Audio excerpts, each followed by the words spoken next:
My name's Andy Schmidt. So I graduated Millbrook in 1988, and I played football and track in Millbrook. And I pole vaulted as part of the track team.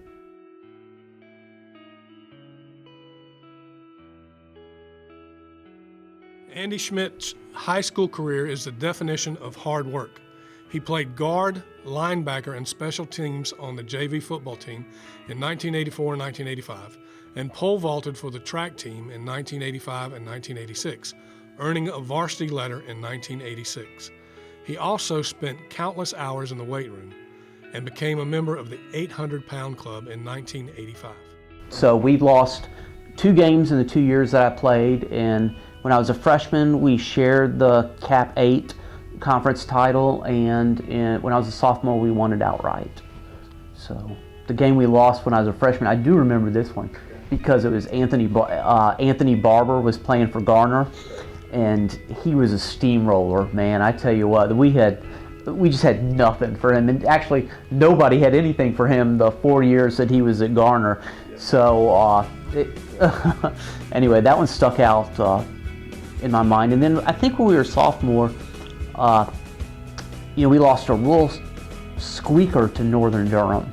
So, and I always remember that because, Northern Durham was, kind of like our arch rival other than Sanderson. I wasn't very good at all. But I did end up lettering, and the circumstances behind that were really hilarious because I actually won a meet against Broughton. And the only reason I won was because I was the only one that was dumb enough to vault because it was just pouring down rain. So nobody on Broughton even vaulted, and so I was like, what the heck? And so I tried it, and I think I cleared. I can't remember, 9, maybe 10 feet or something like this. So it was the only time I even placed, I think, in a meet. So but hey. That's the way it worked out. The day before his sophomore year final exam started, he broke his neck in a diving accident at Falls Lake, which left him paralyzed from the armpits down. His biceps and deltoids are the only major muscles that still function. I broke my neck in a diving accident at the end of my sophomore year, and so I was in rehab for all that, the summer of 1986. I missed the first quarter, I guess.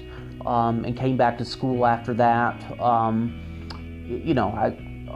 set a goal for myself that I was going to graduate with my class, and try to, be one of the, top students academically, because I was kind of one of the weird kids that liked school. He returned to MHS in the fall of 1986. He was a member of the National Honor Society in his junior and senior years, and was named one of the 10 outstanding seniors of the class of 1988. Despite his accident, he graduated on time in 1988 in the top 10% of his class.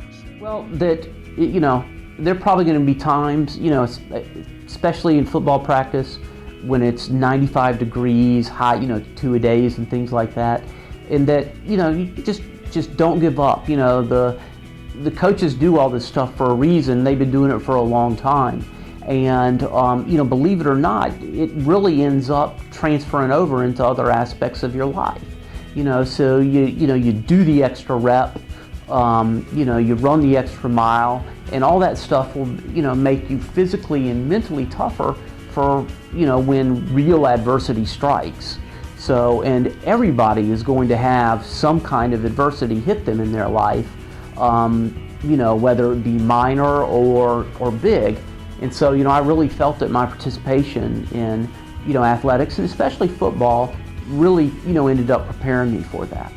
So, I still think, when I'm struggling with things, I still have Coach Pridgeon and Coach Smith, yelling me at the back of my head saying, "Suck it up, Schmidt." As the saying goes, whatever doesn't kill you now makes you stronger later, right? These are all minor inconveniences, having to get up at 6 o'clock to make a 7 o'clock practice, or go through 2-a-days. So imagine what it's like taking an hour and a half to try to dress yourself, or have somebody else have to do all this stuff for you, right? I mean, the things that you think are real big hindrances or annoyances now, don't even compare to some of the things you could possibly, end up having to go through.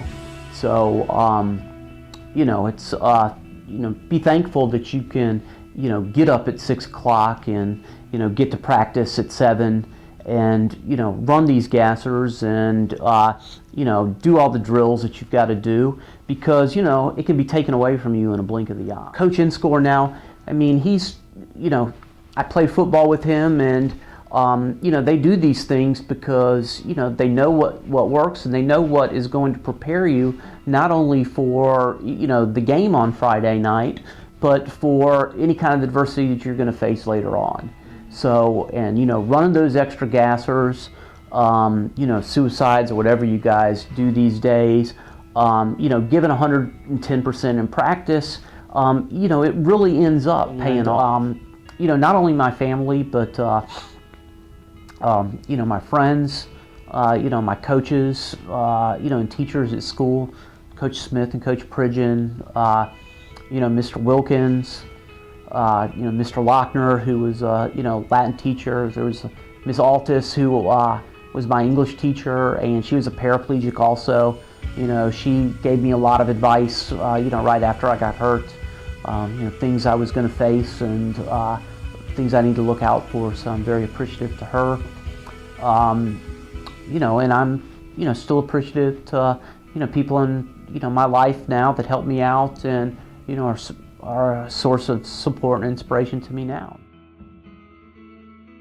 He is currently an accounting professor at North Carolina State University. Andy Schmidt, class of 1988, Millbrook Hall of Famer.